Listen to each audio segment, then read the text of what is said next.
ஸ்ரீ குருப்யோ நமக.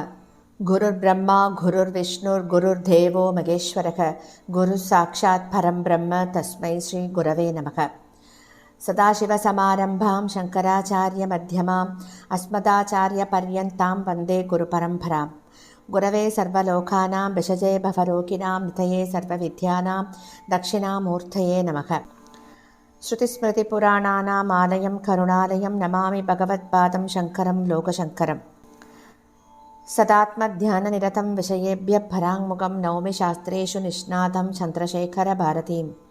விவேகினம் மகாபிரக்யம் தைரியௌதாரிய க்ஷமாநிதிம் சதா அபிநவபூர்வம் தம் வித்யாதீர்த்தகுரும் பஜே.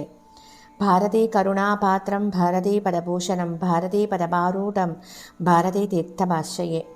வித்யா வினய சம்பன்னம் வேதராகம் விவேகினம் வந்தே வேதாந்த தத்வக்யம் விதுஷேகர பாரதீம். அனைத்து பெரியோர்களுக்கும் நீலாயதாட்சி குமாரின் நமஸ்காரங்கள். 3-4 வாரத்துக்கு பிறகு மறுபடியும் உங்களை சந்திக்கிறேன். சிங்கேரியில் சங்கரர் நல்லபடியாக பூர்த்தியாகி சில வாரங்கள் ஆகிறது இல்லையா? அடுத்ததாக என்ன ஆரம்பிக்கணும் அப்படின்னு ஆச்சாரியாலே யார் மூலமாகவோ அல்லது ஏதோனும் ஒரு சூட்சுமமாக சுட்டி காட்டுவார் அப்படிங்கிற நம்பிக்கை இருந்தது எனக்கு. அதன்படியே நம்முடைய குருபந்து ஒருவர் நம்முடைய மகாசன்னிதானம் அவளோட 75வது வர்தந்தி வஜ்ரோத்சவ பாரதி மகோத்சவம் நடந்துருக்கே, அதை முன்னிட்டு தாங்கள் நம்முடைய குருநாதரின் திவ்ய சரித்திரத்தை சொல்ல ஆரம்பிக்கலாமே, அதையே ஆரம்பிங்களே அப்படின்னு அவர் சொல்ல, இந்த வாரத்திலிருந்து நாம் நம்முடைய குருநாதரின் திவ்ய சரித்திரத்தை கேட்க போறோம். இந்த சரித்திரத்துக்கு என்ன தலைப்பு தேர்ந்தெடுத்து கொடுத்திருக்கார், அவர்தான் தேர்ந்தெடுத்து கொடுத்தார். அதை கேட்டோம்னா நமக்கு மெய்யெல்லாம் சிலிர்த்து போயிடும். நடமாடும் சாரதாம்பாள் அப்படிங்கிற தலைப்பை அவர் தேர்ந்தெடுத்து கொடுத்திருக்கார் நமக்காக. நடமாடும் சாரதாம்பாள் அப்படின்னு நம்முடைய சன்னிதானம் அவர்கள் தன்னுடைய குருநாதரை அடிக்கடி சொல்வதை நாம அவருடைய அனுக்கிரக பாஷணத்துல கேட்டிருக்கோம் இல்லையா?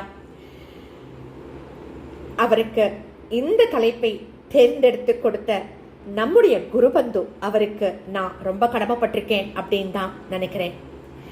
நம்முடைய சன்னிதானம் அவர்கள் அடிக்கடி குருஸ்மரணை பத்தி நமக்கு நிறைய சொல்லியிருக்கார், சொல்லி கொடுத்திருக்கார் நிறைய. அதன்படி இது அமைந்தது என்னுடைய பாக்கியம் அப்படின்னு தான் நினைக்கிறேன்.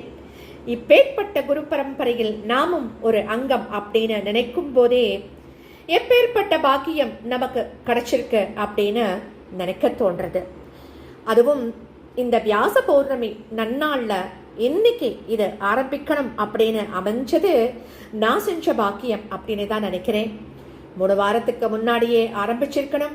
ஆத்துல ஒரு சுப நிகழ்ச்சிகள், பல வேலைகள், அதனால ஆரம்பிக்க முடியல. அதெல்லாம் நல்லபடியா முடிஞ்சதும் தடங்கள் இல்லாம ஆரம்பிக்கணும் அப்படின்னு நினைச்சேன். இந்த ரெக்கார்டிங் பண்ணும்போதுதான் எனக்கு மனசுக்கு தோணித்து, இன்னைக்கு வியாச பௌர்ணமியாச்சே அப்படின்னு. அது நிச்சயமா எனக்கு தெரிஞ்சு குருநாதர் எனக்கு கொடுத்த ஒரு பேர் அனுகிரகம் அப்படின்னு தான் நான் நினைக்கிறேன். எதிர்பாராத நிகழ்வு இது. குருவின் பரிபூர்ண அனுகிரகத்துல நாம இதை ஆரம்பிக்க போறோம். முதல் அத்தியாயம். பரமசிவனின் அவதாரமான ஜெகத்குரு ஸ்ரீ ஆதிசங்கர பகவத் பாதாள் சுமார் 1200 வருடங்களுக்கு முன் பாரத நாட்டின் கேரள மாநிலத்துல பூர்ணா நதியின் தீரத்தில் காலடே என்னும் கிராமத்துல ஆரியாம்பா மற்றும் சிவகுரு என்கின்ற புண்ணிய தம்பதிகளுக்கு புத்திரராக அவதாரம் பண்ணினார் இல்லையா? அது மட்டுமில்லை, அவர் தன்னுடைய 8வது வயதிலேயே அனைத்து வேதங்களையும் கற்று தெளிந்தார். அது மட்டுமில்ல, தம்முடைய 12வது வயதிலேயே அனைத்து சாஸ்திரங்களையும் கற்று தேர்ந்து விட்டார். தம்முடைய தாயின் உத்தரவை பெற்றுக்கொண்டு நர்மதா நதிக்கரையில் தவம் செய்து கொண்டிருந்த ஜெகத்குரு ஸ்ரீ கோவிந்த பகவத் பாதரை குருவாக வரிச்சுண்டு அவரை ஆசிரணம் பண்ணினார்.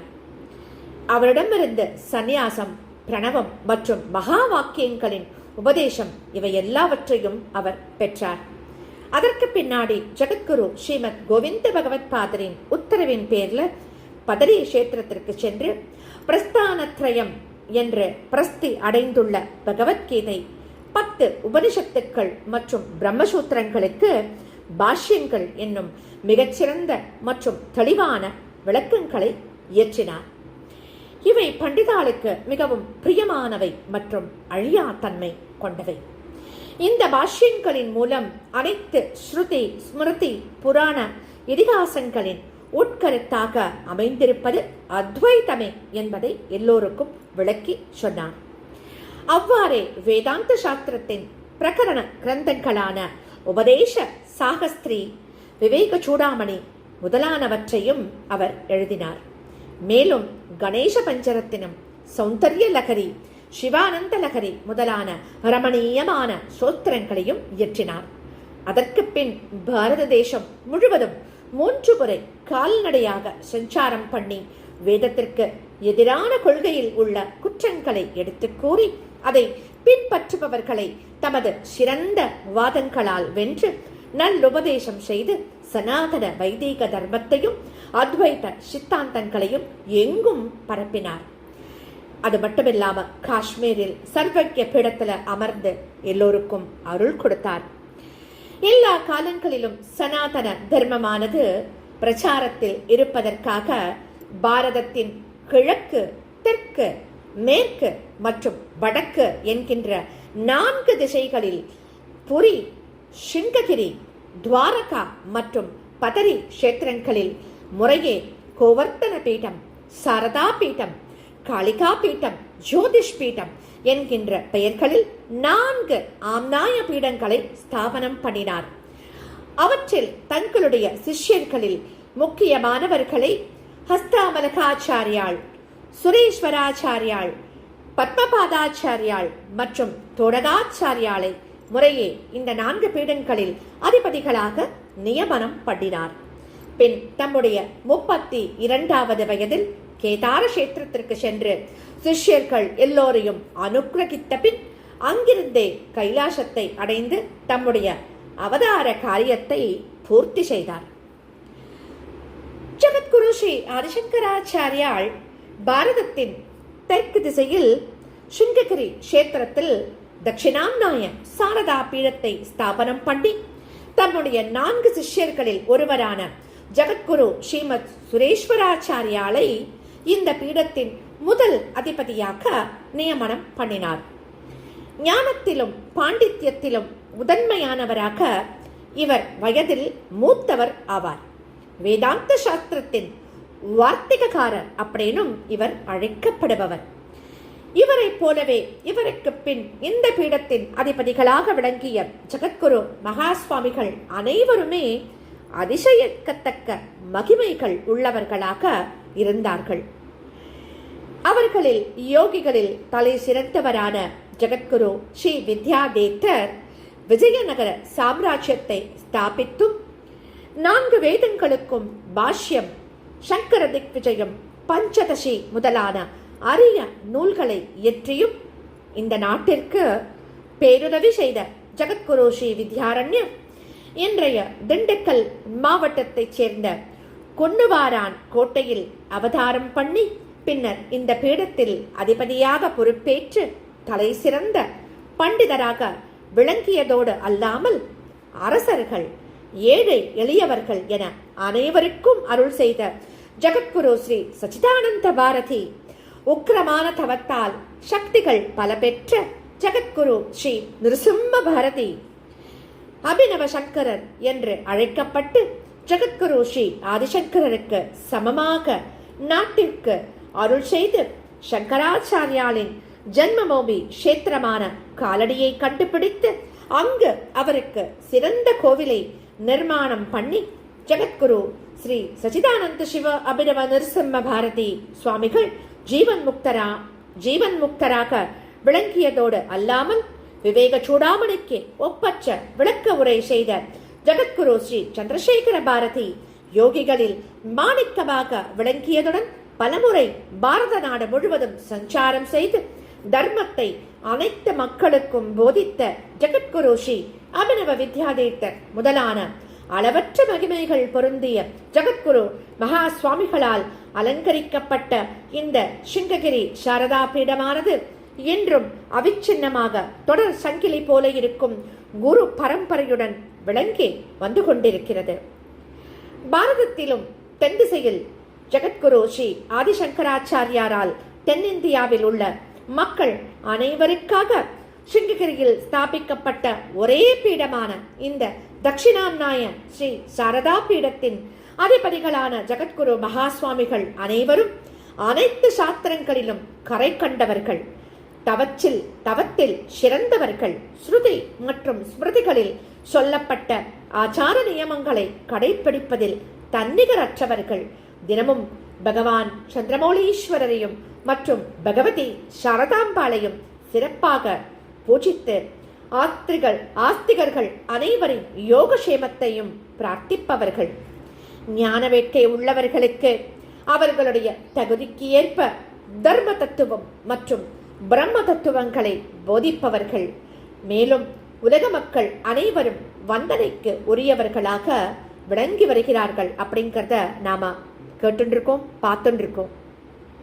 ஜகத்குரு ஸ்ரீ சங்கர பகவத் பாதாச்சாரியால் தம்முடைய விவேக சூடாமணி அப்படிங்கிற நூல்ல துர்லபம் திரயமே வைத்தது தெய்வானுக்கிரகஹேதுகம் மனுஷ்யத்வம் முமுக்ஷுத்வம் மகாபுருஷ சம்சயக அப்படின்னு உபதேசம் பண்ணியிருக்கார்.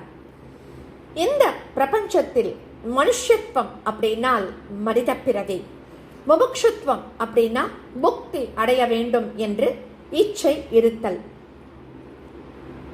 மகாபுருஷ சம்சயக அப்படின்னா உலகிற்கு உதவுவதற்காகவே அவதாரம் செய்த மற்றும் தெய்வீக தன்மை பொருந்திய மகாத்மர்களின் அருள்.